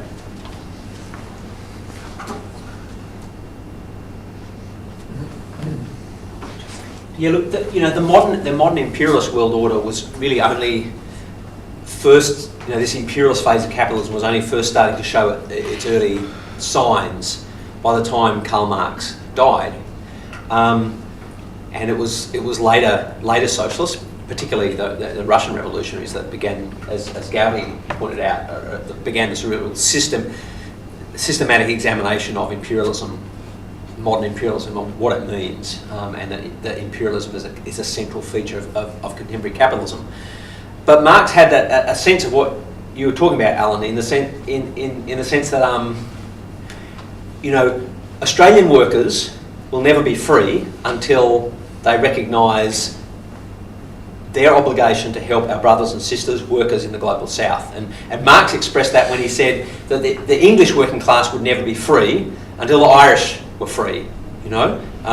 This is when Ireland is going through its umpteenth violent, traumatic struggle for freedom from the British Empire. And of course, the majority of English people just, took at face value the right for England to occupy Ireland. And so that's why combating pro-imperialist consciousness is a central task for socialists in the north, because it's just the received wisdom, and it exists in the environment movement, it exists in the union movement, that sort of stuff. Another thing I wanted to emphasise too was just how difficult it is for people of the global south to break free from the imperialist chokehold and actually try to chart an independent course of their own. Now, they can't, in the global south, you can't really make socialism in conditions of scarcity, but in many ways, if working people take power in the global south, they can't escape global capitalism, but they can attempt to mediate their relationship, with the world capitalist system in the interests of workers and peasants and farmers in their country. They can try to do the best they can, in that situation. But the violence that is rained down upon any part of the global south that tries to do that is we just got to get our heads around how huge it is. So you think about Venezuela. So the Venezuelan people had the temerity to think that they could actually elect a left-wing government that would seek to direct Venezuelan oil revenue towards social programs in Venezuela. So the sanctions regime the United States has inflicted on Venezuela is utterly massive. Venezuelan oil production is down to 1/3 of what it traditionally is. And in a time of low oil prices, 50,000 people have died as a consequence of US sanctions on Venezuela. And the United States is now imposing secondary sanctions. So, other capitalist countries don't have sanctions on Venezuela, but if you're an Australian capitalist and you trade with a Venezuelan state organisation, then you won't be able to trade in the United States, and US firms won't be able to trade with you. So not many capitalists are going to take that risk, just from a pragmatic point of view. So Venezuela then, and some leftists will condemn the Venezuelan government for this, right? So Venezuela will then has to trade with whoever the hell it can, right? So now Venezuela makes trade with, admittedly, repressive governments in Turkey and Iran. But if you need to buy petrol or hospital equipment, where the fuck are you going to buy it from if you can't buy it from Western countries, right? So, but then in Rojava, the Rojava revolutionaries, when their backs were against the wall in the fight against the Islamic State, cut a deal with the United States for the United States to provide air power, while they were providing the troops on the ground. And unbelievably, some Western leftists say, the Rojava revolutionaries have lost their purity. They've done a deal with the devil. It's like, do you want your throat cut by Islamic State, or do you want to survive? It's literally a life and death situation. So the Rojava revolutionaries make a deal, and of course, as soon as Islamic State is defeated, the United States washes their hands of them and throws them to the wolves, to Turkey, and leave them to fight Turkey by themselves. Done. Then you skip across the Arabian Sea to Sudan. Now, the Sudanese people, in one of the most extraordinary, brave outpourings of people power we have seen this century, overthrow the brutal Assad dictatorship. But the United States still imposes sanctions on Sudan. The sanctions are still there. In fact, the Americans have said, if you pay $385 million in compensation for the bad things that the Bashir dictatorship allegedly did, whether they did it or not, Bashir did lots of bad things, but whether he did what the Americans alleged is another question. But it's kind of like, so you're going to make the Sudanese people pay the price of, what the fuck? And the international, and one of the few things that Bashir did to try and maintain his popularity was to provide subsidies to basic staples like petrol and bread. which the new government, the new transitional government maintains. And of course, the international agencies are saying, oh, we'll only give Sudan aid if it lifts its subsidies on fuel and bread. I mean, can you believe it? And so now you have a situation like where one of the main forms of income for the Sudanese government is essentially providing mercenaries, soldiers, to fight alongside Saudi Arabia in Yemen, and more recently, you know, as Khalid was just saying, you know, this poor Sudanese transitional government is desperate for trading relationships. It's trying to break out of this US sanction regime, which is literally strangling them, and under pressure, normalises relationship with Israel, you know, under pressure from the United States. And of course, there's people in the Arab world very upset. Oh no, why did Sudan do this terrible thing? But you know, what's the fucking common denominator here? Is it these brave revolutionaries in the global south aren't true revolutionaries? And no, the common denominator is imperialism, you know. And so, the job for us as socialists in the global south is to try to change the balance of forces in their favour, so they have the freedom to make the choices that they want to make, and to implement the democracy that they want to make. And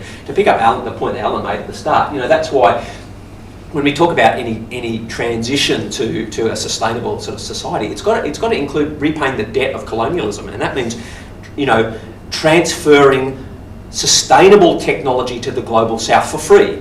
Not seeing it as an opportunity to make money. Oh shit, Australia could make money by selling renewable energy technology to the third world. No, Australia should transfer renewable energy technology. Let's repay the global debt, because the people of the global south have a right to industrialise. They have a right to a better standard of living, but they can't take the same path that the West took through the Industrial Revolution to get there, right? So you know, it's impossible to either have global justice or to stop runaway global warming without defeating imperialism and having a peaceful transfer of sustainable energy technology and other technologies to the global south, you know, to create a just world for all. We have sections of our community that need that reciprocity of payment. Yeah. Dirk? Yes, I've just asked someone, Sue Bolton's asked to talk. So, Sue, are you there? One sec. 1 second, Sue. Can you try again, Sue? Damn it. She's still muted. She's not. It's just... We can't hear you yet, Sue. Just hang on. We can't hear. I think everyone else can. Is the problem. Oh, yeah. Everyone else might be able to hear you, but we can't. Sorry, guys. It's just... I'm just going to have to field her question. And I'll relay. Sorry, Sue, are you there?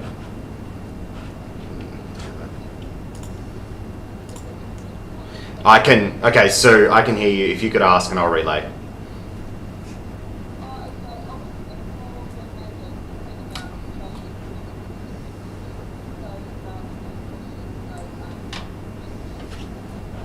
All right, well, sorry about that, Sue. Thank you very much. She was just going to make a comment. She doesn't want to. Oh, okay. Sorry about that. No. Great. Just following up from Sam's contribution on the Kurdish liberation struggle, I'm really fairly ignorant about this subject, I must admit. But when you mentioned Murray Bookchin, it brings back memories of reading this stuff in the early 70s, a book with the title Post-Scarcity Anarchism. I think it had sort of emerged from the late 60s. He was involved in the student movement. I don't know how old he was when he wrote that book, but he writes as though he's very young, but I don't think he was actually. He's criticising other, mainly Marxists, sort of like Marxism. One of the essays in that book is called Listen Marxist with an exclamation mark. And it's a really rather unpleasant attack on Marxists and Marxism. When I read this, I thought, oh, that's great, you know, because I didn't like Marxism myself at the time because I was an anarchist. You know. Later on, I became a Marxist, and I sort of regarded that as a sort of litmus test for rejecting anarchism. Because one of the things he says in this book, and the fundamental problem with it, in my opinion, is he doesn't see the economic problem in inverted commas as an issue. anymore. And this is in the late 60s and early 70s. Well, the whole idea of imperialism, of imperialist domination, is based on the thesis that most of the world is living in poverty. They don't have enough to eat. And what the speaker here was saying about imperialism and Lenin's theory of imperialism is vitally underpinning the way Marxists and Leninists look at the world. And this character, Bookchin, who now apparently is an influence over the Kurdish liberation movement's theories and strategies, don't get me wrong, I might be misunderstanding how they're interpreting him, but before that, the PKK as it then was, led by Öcalan, whatever his name is, I mean, he and they were Stalinists, weren't they? I mean, they've abandoned that and adopted an ideology which has got nothing to do, as far as I know, with genuine revolutionary socialism, because Bookchinism and that kind of anarchism really is a reflection of the ideology of the petty bourgeoisie, which has nothing to do with proletarian socialism. And Bookchin was quite clear about that when he wrote that stuff in the early 70s, which I rejected so wholeheartedly when I joined the revolutionary Marxist movement. So I'm not, I just don't see why a former Trotskyist tendency like the Socialist Alliance should be promoting the ideology of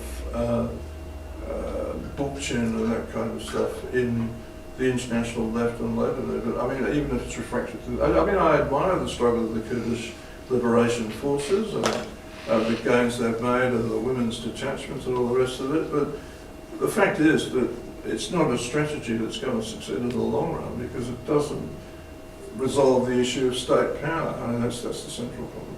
I mean, you can't win with an anarchist program, whether it's based on Bookchin's ideas or any other kind of anarchism. You need a Marxist program, and you've got to have Leninist organisation and promote the ideas that were put forward by the first speaker here about the structure of the world economy and politics, which is monopoly capitalism and imperialism. Okay. We have two questions from the internet. Yeah, Can I relay them? Yeah, please. Yeah. So Sue Bolton has reframed a question asking Sam if you can comment on Australian imperialism and the Pacific. And the other question is China becoming an imperialist power? And then I think we'll be at time after that. So. Okay, there's a whole bunch of really big questions. Well, I think the first on Australia, I think, there's no question that Australia is an imperialist power. If you look at how Australia is inserted into the global economy, it's an imperialist power with some peculiarities in terms of it being, say, for instance, more dependent on the export of primary products, agriculture and mining, compared to, say, Germany or Japan. But then it's, that's also fairly true of Canada. And in the areas where Australia sells into the world market the same things as countries from the global south, it does so from the base of highly capital intensive production. So for instance, an Australian tonne of sugar fetches the same price as the world on the world market as a Filipino tonne of sugar, but the Australian tonne of sugar is produced by one person sitting in the cab of an air-conditioned harvester sweeping up and down a field, whereas in the Philippines it's done by people, by hand, So, in terms of, so Australia is unquestionably an imperialist power, judged by those economic measures. Another thing to say about Australian imperialism is that there's a high degree of interpenetration of English, or British, US, Canadian, Australian and New Zealand capital. So the biggest sources of foreign direct investment in Australia are British and American capital, for all the hype about China. And then the biggest destinations of Australian investment are places like the UK and the United States. So that's why there is a certain Anglo-imperialism that exists. It's a real thing, and that's reflected in the sort of geopolitical level by a thing like the Five Eyes intelligence sharing agreement. So the United States places Australia, Britain, Canada and New Zealand on a higher tier of intelligence sharing than it does other imperialist countries like Germany and Japan and that sort of stuff, who it tends to more see as competitors, And it's why, for instance, Britain is always the fifth wheel, in Europe, It's never really supporting a European integration that could really compete with US imperialism. You know, like when the French or Germans start talking about, oh, maybe we should have a combined, EU military force that's separate from NATO. Britain doesn't want to be part of that, and will sabotage that sort of stuff. So Australia is inserted into the world economy as a particular kind of, as a mid-ranking imperialist power, but within the Asia Pacific, to pick up Sue's question directly, is a top flight imperialist power in the Asia Pacific. And John Howard expressed that very clearly back in 2003 when he signed Australia up to the war in Iraq, when he said that Australia is the deputy sheriff in the Pacific. So you couldn't get a more explicit kind of expression of that. So that's that. Sue says that Australia runs the legal systems and the treasuries in some Pacific countries. Yeah, that's right. And it has soldiers stationed and all that sort of stuff. So all the kind of relationships that you think of the United States having with Central America, Australia has with the South Pacific. Except where its imperialist competitors, France, has influence. It'd be worth having a session that just looks at the Rojava Revolution and what they've achieved and where they've come from and all that sort of stuff. But I think the most important measure is what they've done on the ground. So, and I in my estimation, there's a genuine revolutionary process in Rojava, and in my estimation, the Rojava Revolution has sort of the wheat from the chaff, both for some people coming from both the anarchist and the Marxist tradition. There are both people coming from the anarchist and Marxist tradition who wash their hands of it. Oh, there's not a perfect revolution, all this sort of stuff.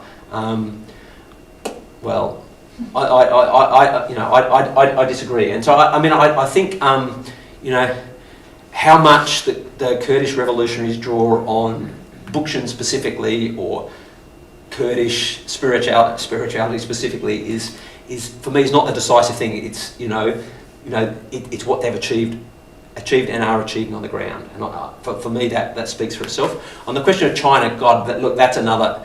Is China? I think if you look at key measures of the Chinese economy, China is still a semi-peripheral country. Productivity of labour in China is nothing like Germany or Japan or the United States. On the other hand, China does have a government that is consciously trying to accrue that technology for itself. It has a deliberate project of that, because if you're a country in the global south and you actually want to industrialise, that's what you have to do. You think that's what the Soviet Union did. The Soviet Union was a peripheral country. Yeah, it had some industry in the cities, but at the time of the Russian Revolution in 1917, the Soviet Union was 80% peasants, right? So for the Soviet Union to industrialise, the Soviet Union basically had to take, the government had to assume control of imports and exports and say, the Soviet Union, for argument's sake, the Soviet Union is going to produce its own tractors. And if you want to buy a tractor in the Soviet Union, you have to buy a Soviet-made tractor. Now, our tractors may not be as good a quality; they might be more expensive to make, but we are going to have it. We are going to make this stuff. We are going to industrialise. And so, for a third world country to industrialise, or a country of the global south to industrialise, it has to be able in a world capitalist system. It's got, if you just say, oh well, we're going to let German capital come in and compete with us, you'll just be blown out of the water. So the Soviet Union used to do that, and that's how it's industrial. For all the weaknesses and problems in the Soviet Union, that sort of stuff, but that's how the Soviet Union was able to industrialise, by actually saying, no, we are going to do this stuff domestically, and we're going to impose tariffs or prevent entry of foreign stuff. Now, when the Soviet Union collapsed, the Soviet Union never got to the productivity of Germany, and reintroduction of capitalism and Soviet industrial output absolutely collapsed. And so the Soviet Union went from a country that was catching up to the West to being like semi-periphery, like Mexico in the snow. Within a couple of years of the collapse of the Soviet Union, Soviet industrial production of the countries of the former Soviet Union became equivalent to Belgium.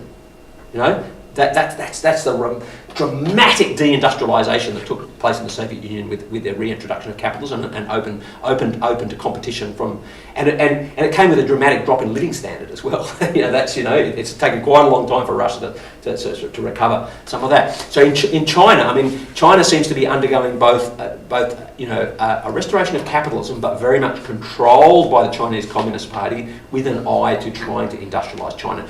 Whether China, to come back to Sue's question, whether China will be able to lift itself into the ranks of an imperialist power in the way that that has the level of high tech and labour productivity that Germany or Japan or the United States has, remains to be. I don't know. That could be you can have a whole afternoon discussion about whether that is happening, is going to happen, isn't going to happen as well. I mean, when I came in, I joked with Gauri because on her slide she included Russia in the global north. Obviously, it is in the north in a geographic sense, but on our theoretical journal links, there's a whole debate about whether Russia is an imperialist country or is really a semi-periphery country. But my sense is that it's in the semi-periphery, But once again, you could have a whole workshop to talk about that. Okay.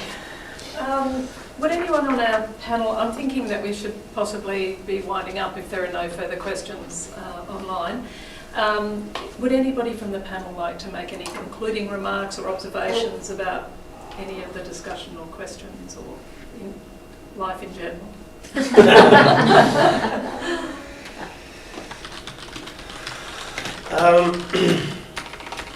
Maybe I would just talk about the recent developments in Sudan. In the previous uprisings, the previous two, 1964 and 1985, as I mentioned before, the uprising itself didn't take a long time that the people would get that much experience to deal with political issues. These days, the youth in Sudan, the resistance committees are all over the country, in every single village, every single suburb. You go there, you find them. There is no a week, just 1 week, without them having an event or just gathering and this and that. So that's going on for at least or close to 2 years, which is so different from what we've seen before. Despite the pressures from America through Emirates and the Saudis, which are pushing for the army to take control of. They tried once and they failed, but as everywhere else, they're going to continue to do this. The question is, if the Sudanese people don't have the assistance they need or the cooperation they need from outside, then this is going to be very hard for them to progress, because economically Sudan is in a very bad situation where there is no infrastructure. The agriculture farms, like the big projects, are they gone a long time ago. So to re-establish all this, they need assistance from outside, and the only assistance that's available today is the World Bank, Emirates, the Saudis. So because nobody else is helping, and these people have their own conditions. So, which one of them was to normalize the relationship with Israel, and unfortunately that just happened 2 days ago. And as I said before, the Sudanese people are not going to normalize. Maybe it will just stay at the government's level. Yeah, that's it. It is very, very important that people have solidarity between nations. Otherwise, how those nations would make it happen. So, thanks. Thanks. Anybody else like to? You don't feel obliged. Just if anyone has. I would like to say very briefly that just re-emphasizing how I think it's important to observe what's going to happen in Venezuela, in Bolivia, in the next in the immediate future, because I think that will be a very telling barometer of the state of imperialism worldwide. Like, will Bolivia be allowed the autonomy to be to go back to a path towards socialism that was very healthy before? I'm talking about 10 years ago in the alliance with Venezuela, with Ecuador, with the Ecuador of Rafael Correa, with the Venezuela of Chavez. That's to be seen if they will be allowed to go back to that path, or if a kind of twist similar to the one we saw in Ecuador will happen in that a government that started from that left will turn towards neoliberal alliances, or will it be completely shattered by the empire and by the powers behind monopolies and big international mining corporations? And well, I had something else in mind, but I completely forgot. So yeah, maybe. Thanks, Pedro. I was just going to comment a little bit about the U.S. and kind of say, think about, well, if the U.S. is, in its post-primacy environment, in a capitalist collapse period, does this give us the opportunity for more global solidarity to bring about this eco-socialism change? Or are we in a state where transnational and trans-global corporations no longer need a country as the hegemon? I'm hoping for the other, and that we have global solidarity to bring about eco-socialism. Thank you.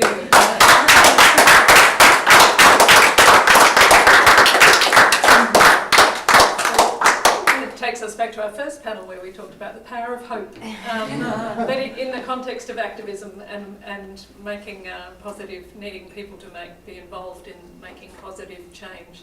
I want to thank all our speakers very much from this panel. It's been really fascinating, and it's kind of taken me back actually to the period when I became involved in socialist politics, where a huge amount of our work and grounding was in international solidarity work, Central and Latin America, with Asia and Pacific region, and they're the two that I guess I was centrally involved in, the campaigns around East Timor and having Indonesia, fighting off the Indonesian occupation and so on. So I do sense that there is a reduction in that kind of activity that we've experienced in the last probably decade, even two. And I feel like we need to reinsert ourselves at that level. There are issues like those going on in West Papua and so on, where we know there are horrific things happening, and that's just on our doorstep. So just want to say, I guess, at the broadest possible level, that we want to recommit to supporting the struggles of the Global South and express our solidarity in the most active possible way. And I think it would be useful for us to have more detailed discussions on the Rojava situation, on Sudan, on Latin America, and those struggles that are developing or continuing, and be more knowledgeable about them and better able to fight the fight that we need to fight in solidarity with those struggles. I did also just want to, in that context, I guess a lot of our solidarity and reflection on what's going on internationally is reflected in our newspaper, Green Left Weekly, and encourage those who haven't already to think about taking out as supporters a supportership subscription to Green Left. You can get it either online or in hard copy for as little as $5 a month, and we have forms up the back which you can fill in to that end. You can get both if you want. You can get it online and a hard copy. But yeah, and encourage people to stay around. This evening, have a yarn with people, have some dinner. I've made a Chilean, what is allegedly a Chilean dish called, I can't remember the name of it now, but it's a, I think it's, Just yeah, something. yeah. It is vegan. Smells It's delicious. it smells good, and we will be heating that up, and there will be drinks and beers and so on available. I also just wanted to say, for those folk who are in Perth, this is less an issue, obviously, for people who are linked in from elsewhere. We are also going to be screening on Thursday, November the 26th, the film Women of Steel, which is about the extraordinary struggle by women in the Illawarra region for the right to work in the steelworks. BHP, then Australia's biggest corporation, denied women the right to work in that industry quite actively, and a bunch of women took them on. It was a 14-year-long struggle, and it's regarded as one of the most significant both on the streets but also litigation struggles around the right for women to work in traditionally male areas that has occurred in Australian history. So it is a terrific film, a terrific struggle. Encourage people to take one of these if you don't already know about it, share it, encourage people to buy tickets. We have to buy lots of tickets ASAP because otherwise the screening can't go ahead. It's one of those arrangements with the distributors. So talk to me more about it if you want to help out with that. Again, I'd like to thank everyone for coming and give our speakers a last round of applause.